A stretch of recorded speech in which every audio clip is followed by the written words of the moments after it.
من الشيطان الرجيم بسم الله الرحمن الرحيم يا أيها الناس اتقوا ربكم الذي خلقكم من نفس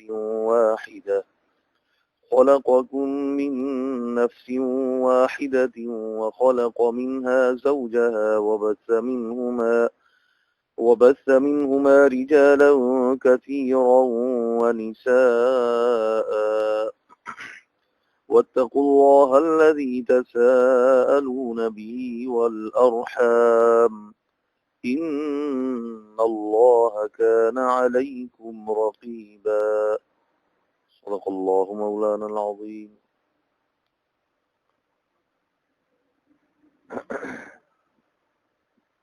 अल्हम्दुलिल्लाह इन खां अॻु में सूरह बक़रा ऐं सूरह आल इमरान गुज़री चुकियूं। तमामु बाबरकत अल्लाह तबारक व तआला उन जी फज़ीलत बयान फरमाई। जिन ईमान आंदो ऐं आमाल सालिहा कया ऐं तक़वा इख्तियार कयूं। जीअं त सूरह बक़रा में जेको अक्सर मौज़ू हो उहो हुयो ख़ौफ़ खुदा ऐं उन सां गॾोगॾु यहूदिन जा जेके बि बुछड़ा अक़ीदा हा ऐं उन्हनि जूं ख़राबियूं हुयूं, यानी उन्हनि जे बाबति तज़किरो हो। ऐं सूरह आल इमरान में नसारनि जो यानी ईसाइनि जो ऐं उन जे ज़िमन में यहूदिन जो बि हुयो तज़किरो। ऐं हिन सूरत सगोरीअ में ऐं सूरह माइदा जेका अचण वारी आहे अल्लाह जे हुक्म सां, उन में अहल अरब जो तज़किरो आहे। जीअं त हीअ सूरह निसा मदनी सूरत आहे, यानी हिजरत खां पोइ नाज़िल थी। ऐं तरतीब जे लिहाज़ सां पहिरें नंबर ते सूरह बक़रा वधी आहे, ॿिए नंबर ते सूरह आल इमरान ऐं टे नंबर ते सूरह निसा आहे। ऐं इन सूरत में 176 आयतूं ऐं 24 रुकू आहिनि। जीअं त इन जो नालो आहे निसा। निसा औरतुनि खे चयो वेंदो आहे ऐं इहो जमा जो सीगो आहे। इन जी वाहिद ईंदो आहे अलमर, माना हिकु औरत। अलमरताने माना ॿ औरतूं, निसा माना घणी औरतूं। जीअं त हिन सूरत सगोरीअ में अक्सर जेके अहकाम आहिनि उहे औरतुनि जे मुतालिक़ बि आहिनि। ऐं इन ज़िमन में अल्लाह तबारक व तआला दीन जा अहकाम बि सम्झाया, यानी निमाज़ ऐं उन खां अलावा तयम्मुम ऐं गुस्ल जे हवाले सां बि अल्लाह तबारक व तआला हिन सूरत सगोरीअ में अहकाम बयान फरमाया आहिनि। ऐं उन खां अलावा अल्लाह तबारक व तआला हिकिड़ा क़वानीन ॿुधाया आहिनि जंहिंजे ज़रिए सां रियासत ऐं रैयत जेकॾहिं इन अहकामनि जे ज़रिए सां ज़िंदगी गुज़ारींदी त ज़रूरु कामयाबी माणींदी। यानी इन सूरत में क़वानीन बि अल्लाह तबारक व तआला बयान फरमाए छॾिया आहिनि। जीअं त अल्लाह तबारक व तआला सूरह आल इमरान जी जेका आख़िरी आयत हुई उन जी जेका इख्तिताम हुयो उहो हुयो वत्तक़ुल्लाह लअल्लकुम तुफ़्लिहून। यानी उहो इख्तिताम बि इन ॻाल्हि ते हो त अल्लाह तबारक व तआला खां डिॼो, यानी तक़वा इख्तियार कयो त मन अमी कामयाब थियो। ऐं हिन सूरत जे इब्तिदा में बि अल्लाह तबारक व तआला तक़वा खे बयान फरमायो आहे। छो त इंसान जेकॾहिं दिलि में तक़वा हूंदी त अल्लाह तबारक व तआला जे हुकूकनि खे ऐं मख़लूक जे हुकूकनि खे अदा कंदो। जीअं त हिन सूरत में हुकूकुल्लाह ऐं हुकूकुल इबाद जो बि तज़किरो आहे। ऐं तमामु उन ते ईअं सम्झो त ध्यानु ॾियारायो वियो आहे त हुकूकुल इबाद जी वधि में वधि पासदारी कयो। जीअं त हिन सूरत सगोरीअ में अल्लाह तबारक व तआला औरतुनि जी मीराथ ऐं विरासत जो बि तज़किरो फरमायो आहे।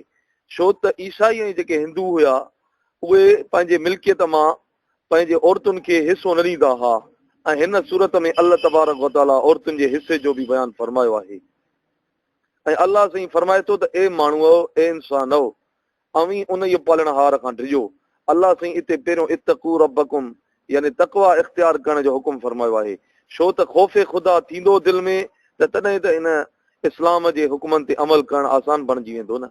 हुकूकुल्लाह ऐं हुकूकुल इबाद जी अदा करण जी इंसान खे बाक़ाइदे लॻल हूंदी त मुंहिंजा जेके मुंहिंजे मथां जेके हुकूकुल इबाद आहिनि या हुकूकुल आहिनि उहे जल्द अज़ जल्द मां उन्हनि खे अदा करे छॾियां। इहो तॾहिं थींदो जॾहिं ख़ौफ़ ख़ुदा हूंदो।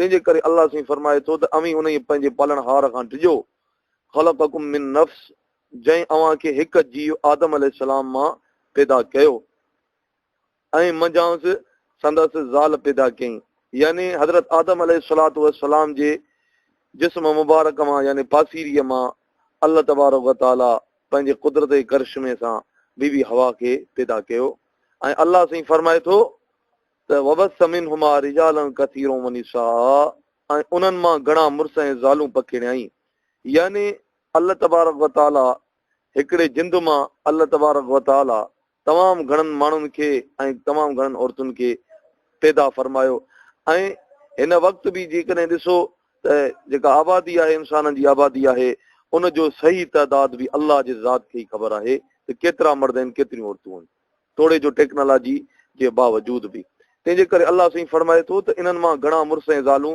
घणा मर्द ऐं औरतूं अल्लाह तबारक ताला पखेड़े छॾियूं ऐं अलाह साईं अॻिते फरमाए थो वत्तक़ुल्लाह वरी अलाह साईं फरमाए थो उन ई अलाह खां डिजो अल्लज़ी तसाअलून बिही वल अरहाम जंहिंजे नाले सां पाण में हिक ॿिए खां घुरंदा आहियो ऐं माइटी छिनण खां बि डिजो यानी अल्लाह तबारक व तआला इहो बि हुकुम फरमायो त जेका रिश्तेदारी आहे इनखे तोड़ण जे बजाए इनखे ॻंढियो छो त अर रहीम शजनतुम मिनर रहमान फरमान मुबारक आहे त जेको रिश्तेदारी आहे इहो रहमान जे रहमत जी हिकिड़ी शाख आहे जॾहिं रिश्तेदारी पैदा थी त उन रहमान जे पासे खे पकड़ियो चईं त मां पासे रहमान जे पासे जे पनाह में अचां थी त हिते अल्लाह तबारक व तआला उनखे फरमायो त जेको तोखे ॻंढींदो मां उनखे ॻंढींदुमि जेको तोखे टोड़ींदो मां उनखे टोड़ींदुमि तंहिंजे करे अल्लाह तबारक व तआला फरमाए थो त रिश्तेदारी छिनण खां बि डिजो यानी क़िराबतदारी ऐं रिश्तेदारीअ खे ॻंढियो ऐं पाण में सिक मोहबत सां रहो छो त अल्लाह साईं फरमाए थो छो त अल्लाह अव्हां ते निगहबान आहे यानी अल्लाह तबारक व तआला तव्हांखे ॾिसे थो ऐं तव्हांजे अमलनि खे बि ॾिसे थो तंहिंजे करे जेके अल्लाह साईं फरमाए थो त मां अहकाम बयान फरमायां थो बयानु कयां थो त उहे तव्हां जेकॾहिं अपनाईंदव त आख़िरत जे रुसवाई ऐं पेशेमानी खां बची पवंदव दुआ आहे अल्लाह साईं खां अल्लाह साईं तव्हां असांखे क़ुर ते अमल करण जी तौफ़ीक़ अता फरमाए।